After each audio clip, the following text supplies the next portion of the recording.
नमस्कार दोस्तों, हम लोग बीपीएससी के द्वारा जो 1 मार्च को बिहार ब्लॉक एग्रीकल्चरल ऑफिसर के लिए जो एग्जाम हुआ था, उसमें जो हिस्ट्री का क्वेश्चन है, उसमें टोटल 20 हिस्ट्री का क्वेश्चन था। उसको डिस्कशन करने के लिए हम लोग जा रहे हैं। इसके रिलेटेड हम लोग पिछले वीडियो में 10 क्वेश्चन डिस्कशन कर चुके हैं। अभी इस वीडियो में हिस्ट्री का जो क्वेश्चन इस एग्जाम में आया था, उसका हम लोग यहाँ पर डिस्कशन करने के लिए जा रहे हैं। तो चलिए स्टार्ट करते हैं। देखिए, इसमें हम लोग जो है कहाँ तक डिस्कशन कर लिए थे। क्वेश्चन नंबर 61 से लेके क्वेश्चन नंबर 70 तक, 61 से लेके 70 तक हम लोग प्रीवियस वीडियो में डिस्कशन कर लिए थे। अभी इस वीडियो में हम लोग डिस्कशन कर रहे हैं आपको क्वेश्चन नंबर 76 से लेके 85 तक। एक सेकेंड। तो चलिए, 76 का क्वेश्चन क्या है। वह भारतीय राष्ट्रवादी नेता कौन था जो जोसेफ मेजिनी और यंग इटली अभियान पर भाषण देता था। तो इसमें से कौन सा भारतीय राष्ट्रवादी नेता था जो ये जोसेफ मेजिनी और यंग इटली अभियान पर भाषण देता था। तो इसका आंसर क्या होगा, सुरेंद्र नाथ बनर्जी। सुरेंद्र नाथ बनर्जी जो थे आपको मॉडरेट लीडर थे, जिनका डेथ कब हुआ था, 1925 ईस्वी में। 25 ईस्वी में डेथ हुआ था। और ये इंडियन सिविल सर्विस भी क्वालिफाइड किए थे। और जो इन कांग्रेस की स्थापना हुई थी 1885 में, उसमें भी इनका सक्रिय योगदान था। तो 1800 आपको जो कांग्रेस का जो मॉडरेट फेज है, उस मॉडरेट फेज में सुरेंद्र नाथ बनर्जी एक इम्पोर्टेंट लीडर थे। उनका ही था जो ये राष्ट्रवादी नेता थे जो जोसेफ मेजिनी और यंग इटली अभियान पर भाषण दिया करते थे। ये याद रखिएगा, सुरेंद्र नाथ बनर्जी। नेक्स्ट क्वेश्चन क्या है, 1895 का वेल्बी आयोग निम्नलिखित में से किस विषय पर गठित किया गया था। 1895 का वेल्बी आयोग, तो ऑप्शन एक बार देख लेते क्या क्या। भारत में शिक्षा पे, भारत में व्यय पे, भू राजस्व पे, उपरोक्त में से कोई नहीं। याद रखिएगा, 1895 में बेल्वी आयोग था जो भारत में कितना खर्च किया जा रहा है ईस्ट इंडिया कंपनी के द्वारा डिफरेंट डिफरेंट एक्सपेंडिचर में, उस पर यह बेल्वी आयोग बना था। और इसके एक सदस्य के रूप में दादा भाई नेहरू जी भी थे। याद रखिएगा, भारत में व्यय पर 1895 ईस्वी में एक वेल्वी आयोग का गठन किया गया था। 1895 में वेल्वी आयोग का गठन किया गया था। भारत में किस मद में कितना खर्च ईस्ट इंडिया कंपनी के द्वारा, ब्रिटिश गवर्नमेंट के द्वारा किया जा रहा है। 1895 में तो ब्रिटिश गवर्नमेंट का आ गया था, ईस्ट इंडिया कंपनी के हाथ से तो शासन ले लिया गया था। कब, 1858 में। तो हम लोग बोलेंगे 1895 में ब्रिटिश गवर्नमेंट के द्वारा इस भारत में कितना खर्च किया जा रहा था भिन्न भिन्न मद पर, उसके लिए एक कमेटी बना था जिसके एक सदस्य कौन थे, दादा भाई नेहरू जी। अगला क्वेश्चन, किसने लिखा था कि पृथक निर्वाचक मंडल स्थापित करके हम नाग के दांत बो रहे हैं तथा इसका परिणाम भीषण होगा। तो पृथक निर्वाचन मंडल जो है हम लोग को मालूम है, जो भारत में कब आया था, 1909 ईस्वी। 1909 ईस्वी में, जिसको मॉर्ले मिंटो रिफॉर्म भी कहते हैं, मॉर्ले मिंटो रिफॉर्म कहते हैं। इसमें सबसे पहली बार मुस्लिमों को सेपरेट इलेक्टोरेट, पृथक निर्वाचन दिया गया था। उसके बाद 1919 में पृथक निर्वाचन दिया गया। उसके बाद 1929 में पृथक निर्वाचन दिया गया। 1919 में सिख और क्रिश्चियन में 3 टाइप के Christian, Indian Christian, Anglo Indian और इंडियन क्रिश्चियन, एंग्लो इंडियन और यूरोपियन क्रिश्चियन, जो दूसरे कंट्री के थे। तो सिख और क्रिश्चियन। और 1935 में डिप्रेस्ड क्लास, लेबर और वुमेन को सेपरेट इलेक्टोरेट दिया गया था। तो 1909 में जो सेपरेट इलेक्टोरेट था, जो पहला सेपरेट इलेक्टोरेट था जिसमें केवल मुस्लिम को पृथक निर्वाचन दिया गया था, उसके संबंध में किसने कहा था, जो पृथक निर्वाचक मंडल स्थापित करके हम नाग के दांत बो रहे तथा इसका परिणाम भीषण।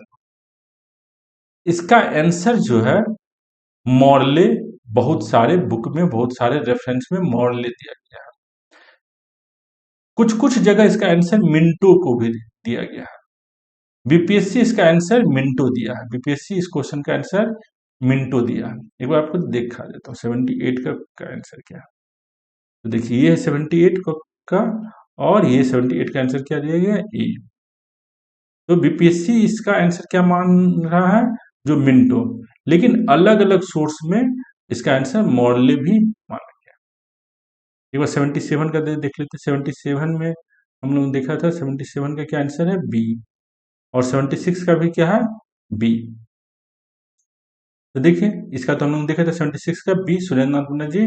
और 77 वेल्वी आयोग जो 1895 में, इसमें का भी आंसर क्या है, बी।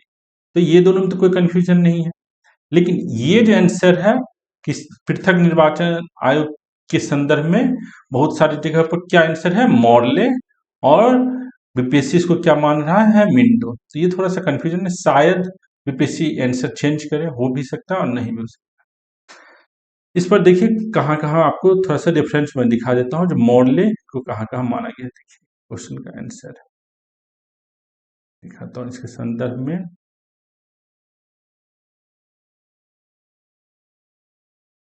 देखिए ये क्वेश्चन पेपर इसमें दिया है, कृपया याद रखिए कि पृथक निर्वाचक वर्गों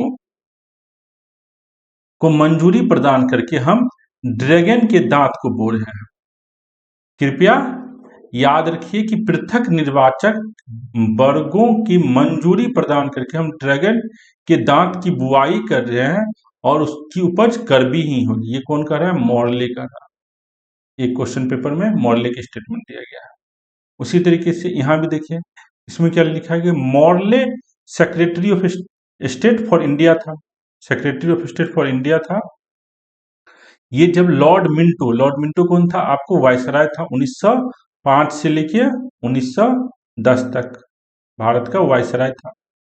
वंस मॉर्ले रिमार्क, मॉर्ले ने एक बार कहा था, किसको रिमार्क किया था, लॉर्ड मिंटो को, जो हम सेपरेट इलेक्टोरेट को बो करके ड्रैगन का टीथ बो रहे हैं, जिसका हार्वेस्ट बहुत ही बिटर होगा। ये दो रेफरेंस हमने दिखाया, जिसके अनुसार इस क्वेश्चन का आंसर क्या होना चाहिए, मॉर्ले होना चाहिए। लेकिन बीपीएससी इसका आंसर क्या मांग रहा है, मिंटो। तो ये भी आप लोग देख लिए। नेक्स्ट क्वेश्चन 79 का दिखाता हूँ। देखते हैं क्वेश्चन नंबर 79। क्वेश्चन क्या है, पहले पढ़ लेते हैं। साइमन कमीशन में भारतीयों को शामिल न करने की निंदा करने वाले लीडर्स मैनिफेस्टो पर किसने हस्ताक्षर किया। ऑप्शन क्या है, सर अली इमाम, दूसरा श्री सच्चिदानंद सिन्हा, तीसरा नवाब इस्माइल खान, उपयुक्त में से एक से अधिक। इस क्वेश्चन का क्या आंसर होगा, उपयुक्त में से एक से अधिक। ये क्वेश्चन जो है, इसको थोड़ा सा समझना होगा। ये जो टोटल 20 क्वेश्चन है हिस्ट्री का, उसमें से सबसे डिफिकल्ट क्वेश्चन अगर है तो एक यही 79 नंबर का क्वेश्चन है। इसमें लीडर्स मैनिफेस्टो की बात की गई है, और ये वाला पॉइंट जो है, ये नॉर्मल किताबों में आपको नहीं मिलेगा। लीडर्स मैनिफेस्टो पर किसने साइन किया था, इसकी जिक्र नॉर्मल किताबों में आपको नहीं रहता। तो हम लोग थोड़ा सा लीडर्स मैनिफेस्टो को थोड़ा सा डिटेल ढंग से जानेंगे। ये किसने साइन किया था, किसने इशू किया था, क्या इसका बैकग्राउंड है, लीडर्स मैनिफेस्टो। तो चलिए थोड़ा सा देखते हैं लीडर्स मैनिफेस्टो का बैकग्राउंड इंफॉर्मेशन कब आया था। तो देखिए लीडर्स मैनिफेस्टो किसने इशू किया था, मोहम्मद अली जिन्ना। मोहम्मद अली जिन्ना ने 16 नवंबर 1927, 16 नवंबर 1927, जब अगस्त महीने में क्या हुआ, ये घोषणा किया गया ब्रिटिश गवर्नमेंट के द्वारा, जो साइमन कमीशन बनेगा, एक साइमन कमीशन बनेगा, जिसमें टोटल 7 मेंबर होंगे। तो जो 7 मेंबर हैं, ये सातों मेंबर आपको ब्रिटिश के मेंबर हैं, कोई भी इंडियन मेंबर नहीं है। तो भारत में जितने भी प्रसिद्ध लीडर्स थे, चाहे वो मुस्लिम लीग के हो या आपको कांग्रेस हो या आपको दूसरी भी जो पार्टीज हैं, सारी पार्टीज की लगभग में सारी पार्टीज, कुछ एक्सेप्शनल है पार्टी जिन्होंने साइमन कमीशन को एक्सेप्ट भी किया, लेकिन मैक्सिमम पार्टी जो है साइमन कमीशन का विरोध किया है। इसी में से जो मोहम्मद अली जिन्ना जो थे, आपको मुस्लिम लीग के जो लीडर हैं मोहम्मद अली जिन्ना ने 16 नवंबर को एक लीडर्स मैनिफेस्टो इशू किया था। लीडर्स मैनिफेस्टो इशू किया था किसके विरुद्ध में? Boycott of statutory commission. और ये इस लीडर्स मैनिफेस्टो का क्या कंटेंट था? जब साइमन कमीशन के बनने की घोषणा की गई ब्रिटिश गवर्नमेंट के द्वारा, तो इसके विरोध में मोहम्मद अली जिन्ना ने भारत के सभी प्रमुख राजनीतिक, सभी प्रमुख जो नेता सब थे उनको निवेदन किया, जो आप लोग अपना एक विचार प्रकट कीजिए और एक कॉमन मैनिफेस्टो ब्रिटिश गवर्नमेंट के पास रखा जाएगा जो ये स्टैट्यूटरी कमीशन क्यों गलत है और इसमें हमारी मांग के अनुसार चेंज किया जाना चाहिए। तो भारत के अलग अलग जो लीडर्स थे उन्होंने ये अपना मंतव्य दिया और सारे मंतव्य को मिला के एक मैनिफेस्टो मोहम्मद अली जिन्ना के द्वारा इशू किया गया। कब किया गया? 16 नवंबर 1927 को। 16 नवंबर 1927 को।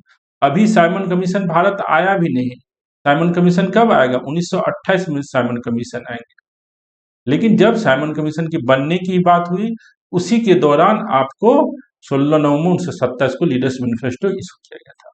अब देखिए इस लीडर्स मैनिफेस्टो पर किस किस नेता लोग का साइन है, किस किस राजनीतिक लीडर्स का साइन है। तो यहाँ पर बहुत सारे लीडर्स का नाम दिया गया, जैसे सर डीनसो पिट, सर अली इमाम जो हमारे ऑप्शन में भी है। उसके बाद हमारे ऑप्शन में जो है सच्चिदानंद सिन्हा, देखिए सच्चिदानंद सिन्हा, ये भी हमारे ऑप्शन में नाम दिया गया है। नवाब इस्माइल खान, ये भी हमारे ऑप्शन में नाम दिया गया है। उसके अलावे देखिए सर फिरोज सेठना, उसके बाद याकूब हसन, सर तेज बहादुर सप्रू, केसी नियोगी, मोहम्मद अली जिन्ना, अपना नाम भी लिखे हैं मोहम्मद अली जिन्ना, एनी बेसेंट, सरोजनी नायडू, राजा गजनाफर अली खान, डॉक्टर किचलू, CY चिंतामणि, मोहम्मद याकूब, ये लोग अपना एक कॉमन बाइकॉट का मैनिफेस्टो प्रेजेंट किए थे। कब मैनिफेस्टो प्रेजेंट किए थे? 16 नवंबर 1927 ईस्वी को। इसमें कांग्रेस का सहमति था कि नहीं, तो ये भी देखिए। कांग्रेस जो है उस समय कांग्रेस के कौन थे प्रेसिडेंट? एस श्रीनिवास अयंगर कांग्रेस के प्रेसिडेंट थे। ये अपना एक अलग से कांग्रेस मैनिफेस्टो भी बॉयकॉट के लिए इशू किया गया था। तो कांग्रेस के द्वारा एक सेपरेट कांग्रेस मैनिफेस्टो इशू किया गया था जिसमें बताया गया जो साइमन कमीशन में क्या परिवर्तन करना है और क्यों ये गलत है। और इसमें तो कांग्रेस का भी एक सेपरेट मैनिफेस्टो आया था और मोहम्मद अली जिन्ना मुस्लिम लीग के जो हेड थे वे भारत के डिफरेंट लीडर्स के बिहाफ में एक मैनिफेस्टो इशू किए थे। कब? 16 नवंबर 1927 को। आपको समझ में आ गया होगा ये लीडर्स मैनिफेस्टो का बैकग्राउंड। चलिए नेक्स्ट क्वेश्चन देखते हैं।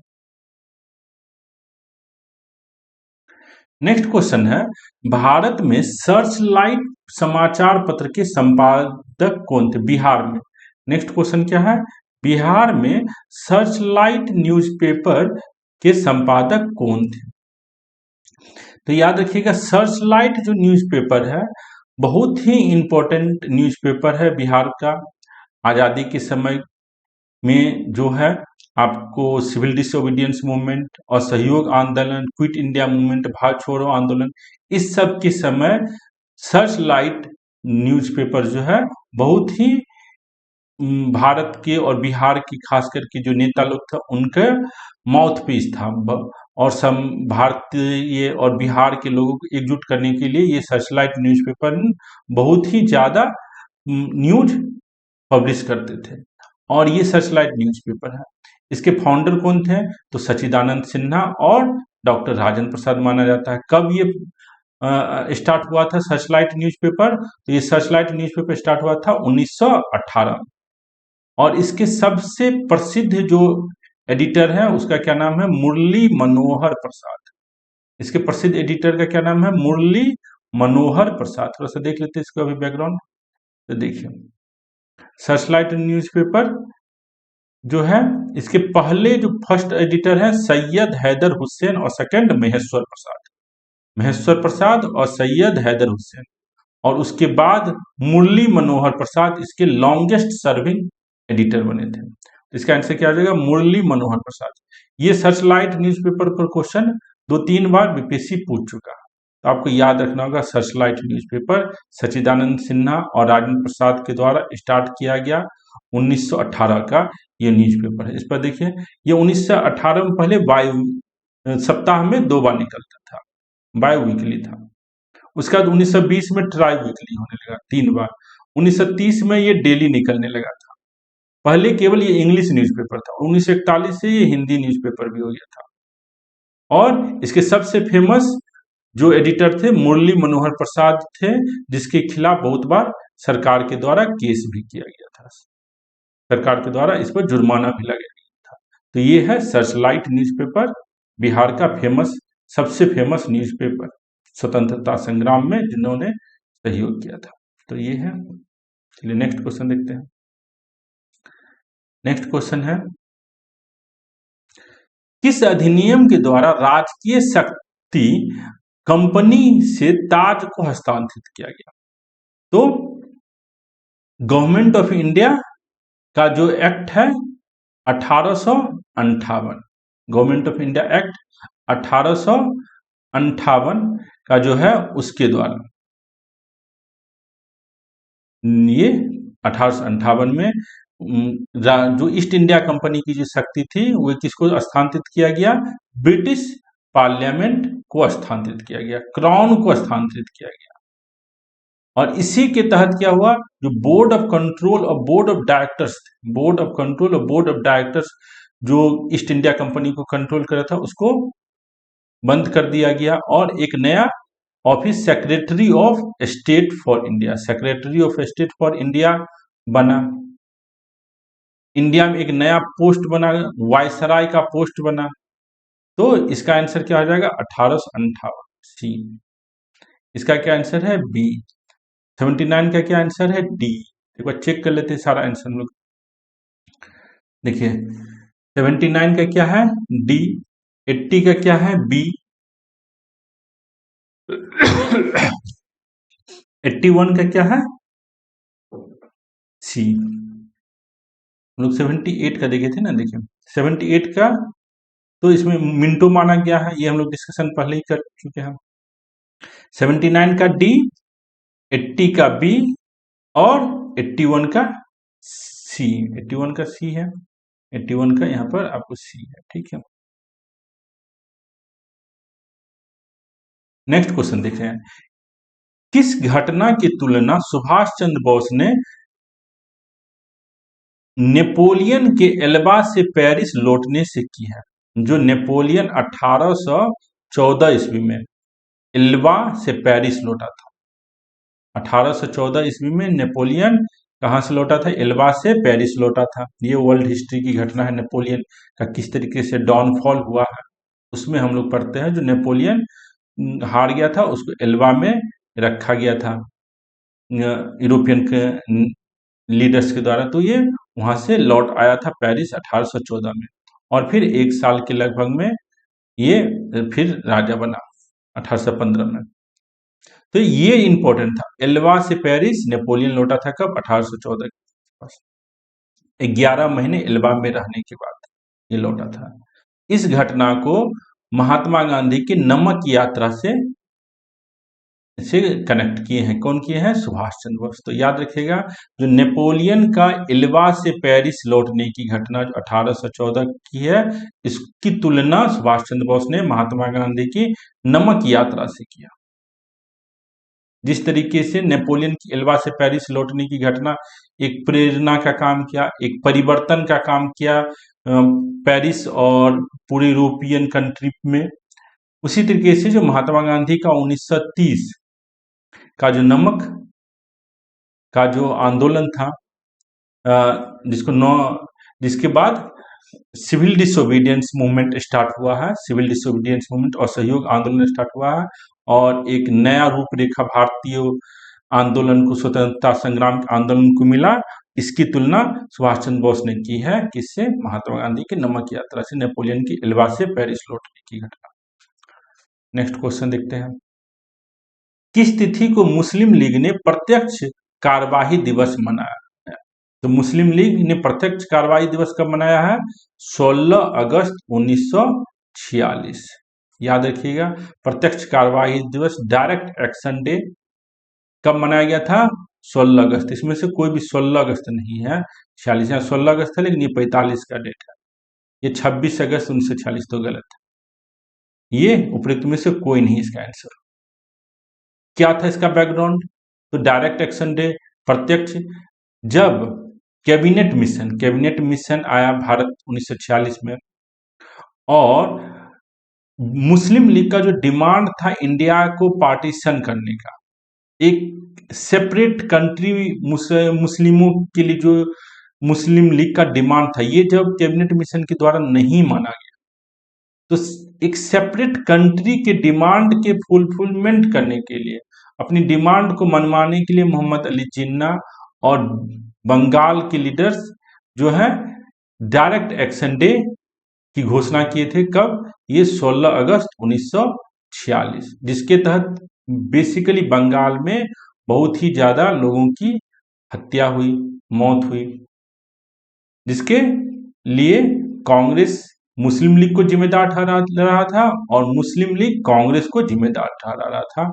इस 16 अगस्त 1946 को जो कोलकाता में नरसंहार हुआ, और उसका मेन बैकग्राउंड क्या था? मुस्लिम लीग भारत के लिए को दो पार्ट में बांटना चाह रहा था उसी डिमांड के लिए। तो ये आपका आंसर हो जाएगा, उपयुक्त में से कोई नहीं। अगला क्वेश्चन है, किस नगर में हिंदुस्तान सोशलिस्ट रिपब्लिक आर्मी स्थापित हुई थी? तो देखिए, हिंदुस्तान सोशलिस्ट रिपब्लिक आर्मी 1928 ईस्वी में, 1928 ईस्वी में दिल्ली के फिरोज शाह कोटला मैदान में जो है आपको स्थापित हुई। कब? 1928 में। इसको थोड़ा सा डिटेल ढंग से देख लेते हैं इस इंफॉर्मेशन को। तो देखिए, ये जो हिंदुस्तान सोशलिस्ट रिपब्लिक आर्मी है, ये इसका बैकग्राउंड क्या? पहले ये था आपको केवल Hindustan Republic association, Hindustan Republic association जो था आपको, ये कब बना था? 1924 ईस्वी में, 1924 ईस्वी में। इसके फाउंडर्स में नाम आता है राम प्रसाद बिस्मिल, चंद्रशेखर आजाद, अशफाकुल्ला खां, राजेंद्र लहरी। और ये लोग का जो मेन जो काम था, जिसके लिए फेमस हुए थे, हिंदुस्तान रिपब्लिक एसोसिएशन, जो इन्होंने काकोरी ट्रेन रॉबरी किया था 9 अगस्त 1925 को। उसके बाद काकोरी ट्रेन रॉबरी के संदर्भ में बहुत सारे जो क्रांतिकारी थे उन्हें सजा भी हुआ। उसके बाद 1928 ईस्वी में साइमन कमीशन बॉयकॉट के संदर्भ में, साइमन कमीशन बॉयकॉट के संदर्भ में चंद्रशेखर आजाद और भगत सिंह मेन थे। ये क्या किए? ये जो ग्रुप बना था 1924 का, जो काकोरी ट्रेन घटना के बाद थोड़ा सा शिथिल पड़ गया था, इसी हिंदुस्तान रिपब्लिक एसोसिएशन को 1928 में नाम चेंज किया गया। क्या नाम चेंज करके रखा गया? Hindustan socialist Republic army. कब? फिरोज शाह कोटला में 8 से 9 सितंबर को मीटिंग हुआ, और यहीं पर इन लोगों ने HRA का नाम HSRA कर दिया, और इन लोगों ने 2-3 इंपॉर्टेंट घटना को अंजाम दिया। किस लोगों ने? जिसके लीडर्स थे भगत सिंह मेन थे, और भगत सिंह के अलावे भी और भी लोग थे। तो ये हिंदुस्तान सोशलिस्ट रिपब्लिक आर्मी जो दिल्ली में 1928 में बना था, इसका 2 इंपॉर्टेंट चीज जो इन्होंने किया, एक था, देखिए ये कब कहाँ बना? 8 से 9 सितंबर को फिरोज शाह कोटला दिल्ली में बना है। ये लोग क्या किए थे, जो साइमन कमीशन के बॉयकॉट के लिए, साइमन कमीशन के बॉयकॉट के लिए जो लाला लाजपत राय जो आंदोलन कर रहे थे, उसको लाला लाजपत राय को आंदोलन के सिलसिला में चोट पड़ गया था। जिस पुलिस ऑफिसर ने लाला लाजपत राय पर लाठी चलाया था, उसको मारने के लिए भगत सिंह जो है प्रण लिए थे, जो हम जिसने लाला लाजपत राय को मारा है, उस सिपाही को, उस पुलिस ऑफिसर को मैं मार दूंगा। उसी के सिलसिला में ये लोग क्या किए हैं, जॉन सॉन्डर्स को मारा है। कौन मारा है? हिंदुस्तान सोशलिस्ट रिपब्लिक के मेंबर्स, जिसका लीडर कौन थे? भगत सिंह। उसके बाद 8 अप्रैल 1929 को ये भगत सिंह और बटुकेश्वर दत्त क्या कर रहे हैं? सेंट्रल लेजिस्लेटिव असेंबली में बम फेंकते हैं। सेंट्रल लेजिस्लेटिव असेंबली में बम फेंकते।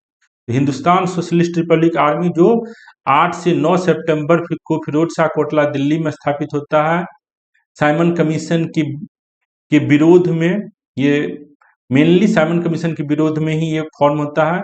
और इसका बैकग्राउंड क्या है? ये हिंदुस्तान रिपब्लिक एसोसिएशन का ही ये एडवांस्ड वर्जन है। आपको समझ में आ गया होगा हिंदुस्तान सोशलिस्ट रिपब्लिक आर्मी किस तरीके से हिंदुस्तान रिपब्लिक एसोसिएशन बना, इसने कौन सा 2 काम के लिए फेमस है। एक, लाला लाजपत राय के हत्यारों को मारने के लिए, और दूसरा सेंट्रल लेजिस्लेटिव असेंबली में बम फेंक। तो ये थोड़ा सा बैकग्राउंड इंफॉर्मेशन आपको मिल गया। नेक्स्ट क्वेश्चन देखते हैं।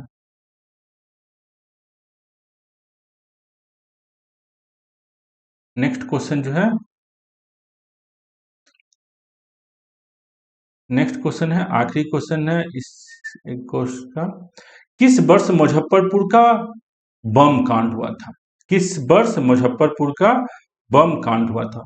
याद रखिएगा 1908 ईस्वी में। 1908 ईस्वी में प्रफुल्ल चाकी और खुदीराम बोस, प्रफुल्ल चाकी और खुदीराम बोस ने मुजफ्फरपुर बम कांड को अंजाम दिया था। खुदीराम बोस और प्रफुल्ल चाकी ने इस बम कांड को अंजाम दिया था। इसको भी थोड़ा सा देखते हैं। तो देखिए 30 अप्रैल 1908, 30 अप्रैल 1908, इसका आंसर क्या जाएगा? 1908। 30 अप्रैल 1908 को खुदीराम बोस और प्रफुल्ल चाकी ने क्या किया था? जो मुजफ्फरपुर के चीफ मजिस्ट्रेट डगलस किंग्सफोर्ड को मारने की कोशिश किया था। डगलस किंग्सफोर्ड को मारने की कोशिश किया था, जो ये लोग नहीं मार पाए, क्योंकि जिस गाड़ी पर ये बम फेंके थे उसमें डगलस किंग्सफोर्ड नहीं जा रहा था, कोई दूसरा आदमी था। हाँ, 2 लेडीज थी जो मर गई और ये किंग्सफोर्ड बच गया। लेकिन उसके बाद खुदीराम बोस और प्रफुल्ल चाकी को पकड़ लिया गया। प्रफुल्ल चाकी जो है वो सुसाइड करना पड़ा था मोकामा स्टेशन पर, और खुदीराम बोस को अरेस्ट करके फांसी पर चढ़ा दिया गया था। ये स्टोरी है आपको मुजफ्फरपुर बम कांड जो 1908 ईस्वी में हुआ था। तो इस तरीके से हम लोग ये बिहार का जो ब्लॉक एग्रीकल्चरल ऑफिसर के लिए जो ये हिस्ट्री का क्वेश्चन था, जिसमें टोटल 20 क्वेश्चन थे, उस क्वेश्चन को हम लोग डिटेल ढंग से डिस्कशन किए। उम्मीद है आप लोग को सारा क्वेश्चन का सॉल्यूशन समझ में आ गया होगा, कुछ बैकग्राउंड भी समझ में आ गया होगा। कोई भी अगर क्वेरी हो, कोई भी दिक्कत हो तो, या कोई कंफ्यूजन हो, तो आप हमें कमेंट करके हमसे डिस्कशन कर सकते हैं। अगर आपको थोड़ा सा भी अच्छा लगा होगा तो इस चैनल को जरूर सब्सक्राइब कीजिए। Thank you.